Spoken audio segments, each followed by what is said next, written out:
Hey guys, welcome back to another episode of Aster-yee-ah. In this episode, I'll be starting the development of the water treatment facility, but firstly I want to update you guys on what I did on the fusion facility since the last episode.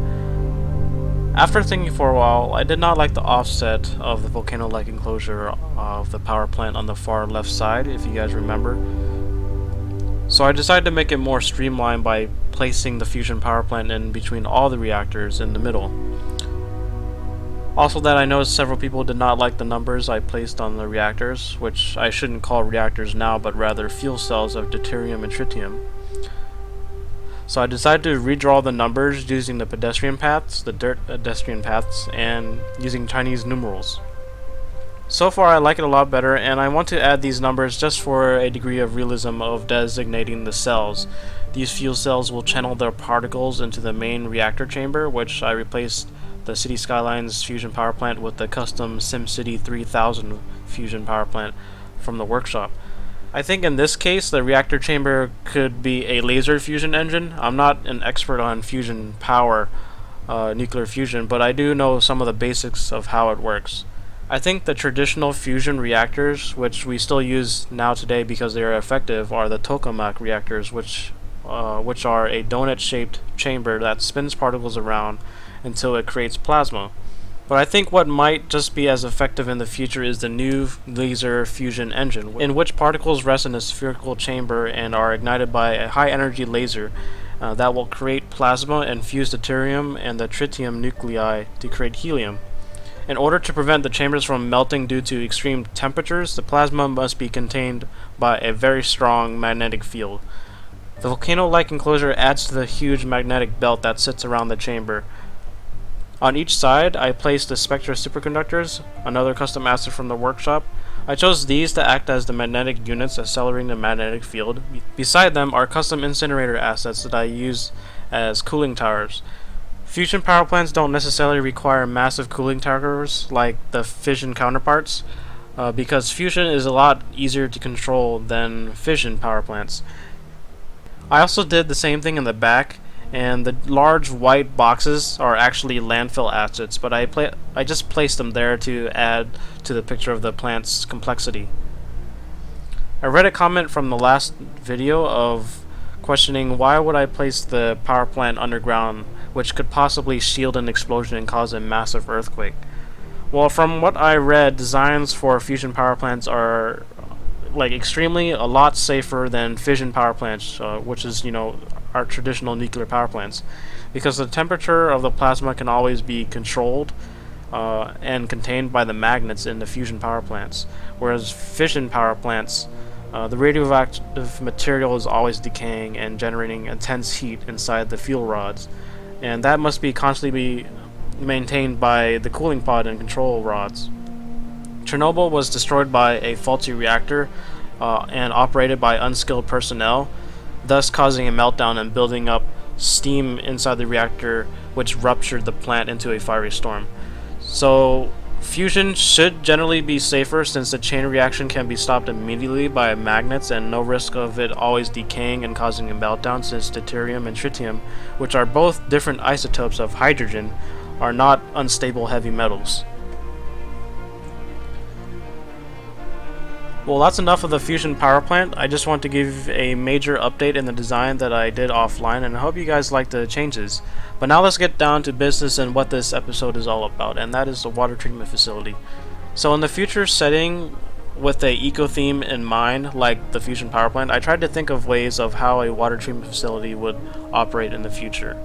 I'm actually going to make this into a two-part segment, but the other part won't be until much later, probably when we develop half the city or a quarter of it or something.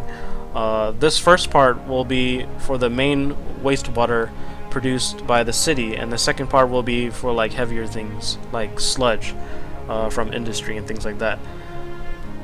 I looked back at how the water cycle works. The water cycle where it just rains and then it goes down to earth and goes into the oceans and gets evaporated into the atmosphere and blah blah blah. So I looked back into that, researched it, and kind of the ecology behind all of that, and I tried to design a system resembling this, which is a watershed. A watershed is an area of land where water falls and collects and then ventures out into the ocean, much like a basin or a valley branching out into different rivers and seas.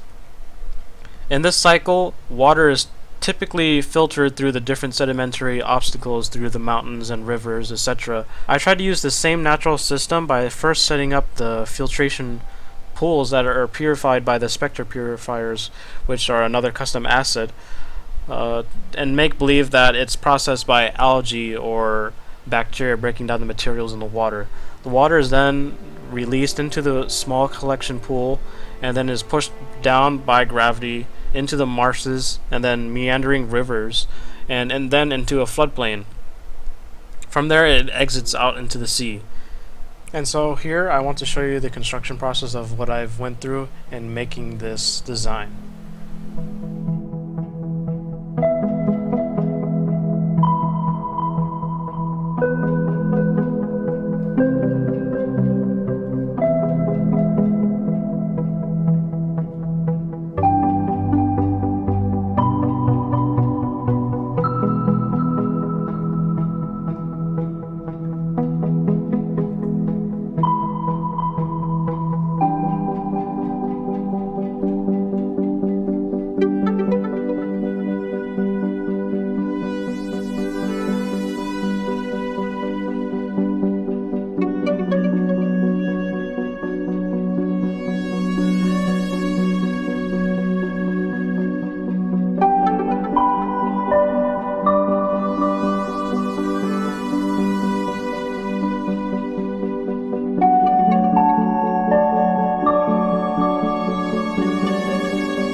Here is the final result of this water treatment facility or wastewater facility. In the future, I'm going to modify this design a little bit more, just embellishing it and adding a few features like alluvial plains and anastomosing channels.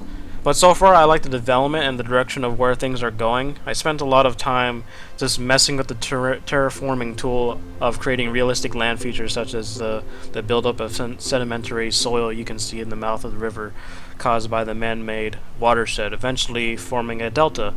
I actually forgot to put the pumps, but I'm going to put the pumps at the end of the roads that you see at ending on the mouth of the river or in the floodplains. Speaking of roads, I designed the roads beaming out from the middle purifying mound as the theme reinforcer to this city, adding a star-like road system reaching out and over the watershed.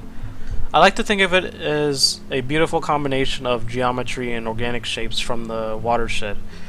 It shows the bond between man and nature, of showing the two beauties side by side, which is orderly perceived symmetry and the chaotic organization of nature.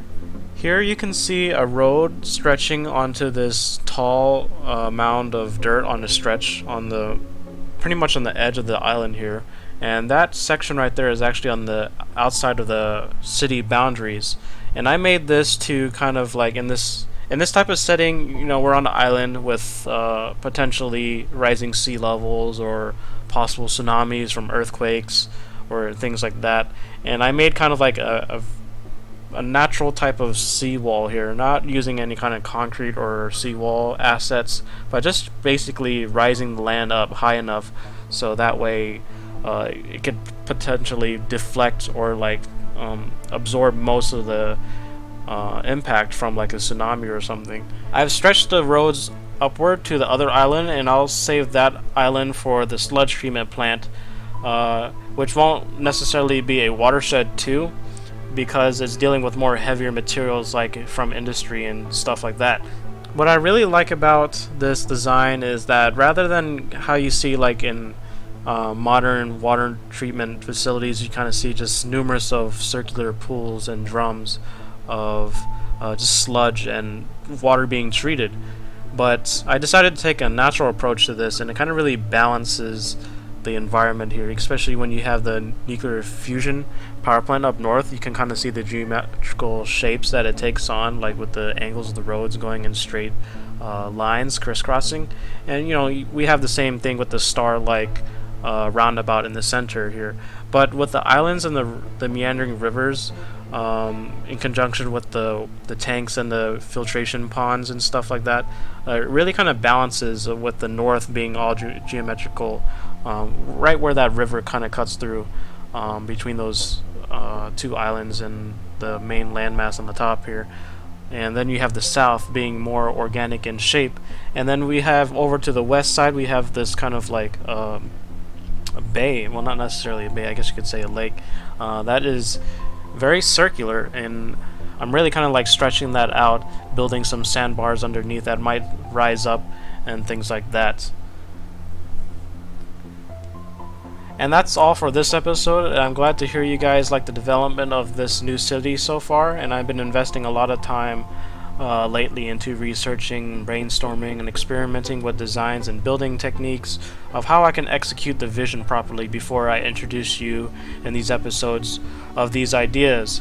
And it's really enjoyable to share this experience. If you guys really enjoy the content so far, and I hope you guys do, and that some ways that my cities do inspire your cities, if you want to express your appreciation more than just a simple thank you and such, you can check out my Patreon page down in the description box below, or this annotation link to the website. And that's it for this, guys, so I'll see you guys in the not so far future.